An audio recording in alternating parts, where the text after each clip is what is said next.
दिल्ली के 3 मंदिरों पर बुलडोजर का खतरा फिलहाल टल गया है। मंदिरों पर बुलडोजर एक्शन के खिलाफ अर्जी पर सुप्रीम कोर्ट ने याचिकाकर्ताओं को हाई कोर्ट जाने को कहा है। कल रात तीनों मंदिर को तोड़ने का नोटिस चस्पा किया गया था और सुबह बुलडोजर के साथ डीडीए की टीम भी वहां पहुंच गई, लेकिन स्थानीय लोगों के विरोध की वजह से डीडीए की टीम को वापस लौटना पड़ा।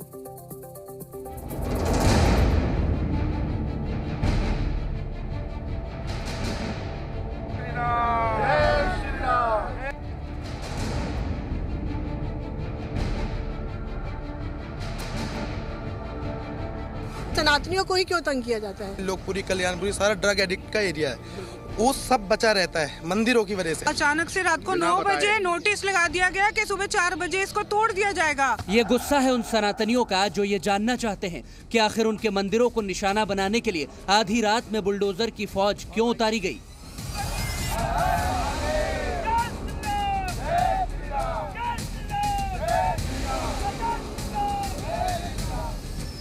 दिल्ली के मयूर विहार फेज 2 इलाके के संजय झील में बने 3 हिंदू मंदिर पर डीडीए का बुलडोजर चल गया होता अगर ये लोग विरोध करने के लिए सड़कों पर नहीं उतरते। डीडीए यानी कि दिल्ली विकास प्राधिकरण ने गुरुवार रात को 9 बजे नोटिस चिपका दिया कि 7 घंटे बाद सुबह 4 बजे बद्रीनाथ मंदिर, अमरनाथ मंदिर, काली मंदिर को तोड़ दिया जाएगा। डीडीए के हॉर्टिकल्चर विभाग के मुताबिक मंदिरों को ग्रीन बेल्ट में बनाया गया है, इसीलिए अवैध है।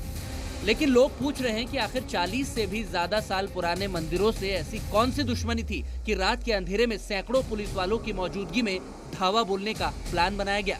कहीं भी कोई भी नोटिस दिया जाता है तो 15 दिन का तो टाइम देंगे या 4 घंटे का टाइम देंगे आप, और उसके बाद इतनी सारी फोर्स, जेसीबी आ गई 20-25, उसके बाद 700 तो वो पुलिस वाले बाहर स्टेन गन लेके खड़े जैसे हम उग्रवादी हैं। इन तीनों मंदिरों से आज की तारीख तक कोई भी शिकायत नहीं हुई, कोई भी परेशानी नहीं हुई।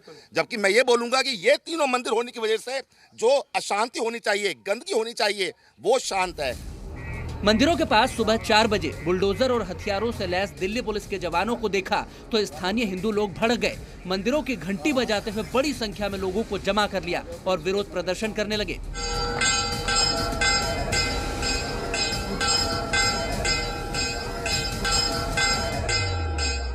प्रदर्शन करने वाले लोगों का एक ही मकसद था कि हर हाल में तीनों मंदिरों को बचाना है। इसी बीच वहां स्थानीय बीजेपी विधायक रविंद्र नेगी भी पहुंच गए। लोगों के गुस्से के बीच उन्होंने खुद सीएम रेखा गुप्ता से बात की, जिसके बाद विधायक रविंद्र नेगी ने ऐलान किया कि सीएम ने बुलडोजर एक्शन पर अनिश्चितकाल के लिए रोक लगा दी है। इस ऐलान के बाद भी वहां इकट्ठा हुए सनातनियों का गुस्सा कम नहीं हुआ, लेकिन जब डीडीए की टीम मौके से वापस लौट गई तब जाकर उन्होंने राहत की सांस ली। डीडीए के हॉर्टिकल्चर डिपार्टमेंट ने जो नोटिस मंदिरों पर चिपकाए थे उनमें ये कहा गया था कि 25 अक्टूबर 2024 को रिलीजियस कमेटी की प्रिंसिपल सेक्रेटरी की अध्यक्षता में मीटिंग हुई थी। इस कमेटी ने डीडीए से अतिक्रमण और अवैध तरीके से बनाए गए धार्मिक ढांचों को हटाने की सिफारिश की थी, लेकिन लोगों का कहना है कि उन्हें ऐसी कोई जानकारी नहीं दी गई। यहाँ पे क्योंकि स्थानीय लोगों का विरोध प्रदर्शन काफ़ी ज़्यादा रहा, स्थानीय लोग यहाँ पर काफ़ी ज़्यादा विरोध किए और डीडीए का दस्ता और पुलिस प्रशासन को यहाँ से वापस जाना पड़ा। हंगामा काफ़ी ज़्यादा हुआ। कल रात 9 बजे ही नोटिस लगाई गई थी। लोगों का, जो स्थानीय लोग हैं, उनका आरोप है कि शॉर्ट नोटिस पे यहाँ पर नोटिस दिया गया और उसके बाद यहाँ पर डीडीए का दस्ता पहुँचा था डेमोलिशन ड्राइव के लिए।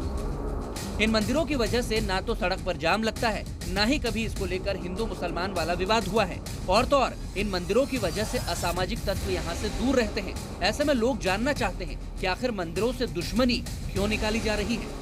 आपके चैनल के थ्रू पूछना चाहूंगी कि हमारे साथ ही ऐसा क्यों होता है? हमारे ही सनातनियों को ही क्यों तंग किया जाता है? हम शांति से पूजा करते हैं, यहाँ पर ना कोई ट्रैफिक जाम नहीं होता। इनफैक्ट ये मंदिर होने से यहाँ पर सेफ्टी है। हमें स्टेन गन्स के साथ लेडीज पुलिस, हम लोग मंदिर के अंदर 10-12 लोग बंद थे और लोगों के आंसू निकले, क्योंकि जब ये सोसाइटी बनी भी नहीं थी ना, ये मंदिर तब से है यहाँ पे। मंदिरों पर बुलडोजर एक्शन का मामला सुप्रीम कोर्ट भी पहुँच गया। याचिकाकर्ता की ओर से वकील विष्णु जैन पेश हुए। दलील दी कि रात 9 बजे 3 मंदिरों को नोटिस दिया गया और 500 से ज्यादा पुलिस वाले बुलडोजर के साथ और डीडीए की टीम लेकर वहां पहुंच गए। याचिका में यह भी कहा गया कि डीडीए के किसी भी अधिकारी या कमेटी ने मंदिरों को सुनवाई का कोई मौका ही नहीं दिया। ये भी दलील दी गई कि डीडीए ने कालीबाड़ी मंदिर को सामने की जमीन पर दुर्गा पूजा आयोजित करने की इजाजत दी थी, जिसके बाद 3 जजों की बेंच ने भी याचिकाकर्ताओं से कहा कि वो दिल्ली हाईकोर्ट में अपनी बात रखें। विष्णु शंकर जैन हमारे इस केस को अब देख रहे हैं, जो मेन हमारे साथ आज पॉजिटिव हुआ है। तो अभी हमें नहीं लगता कि हमारे मंदिर को कोई आंख उठा के भी देख पाएगा।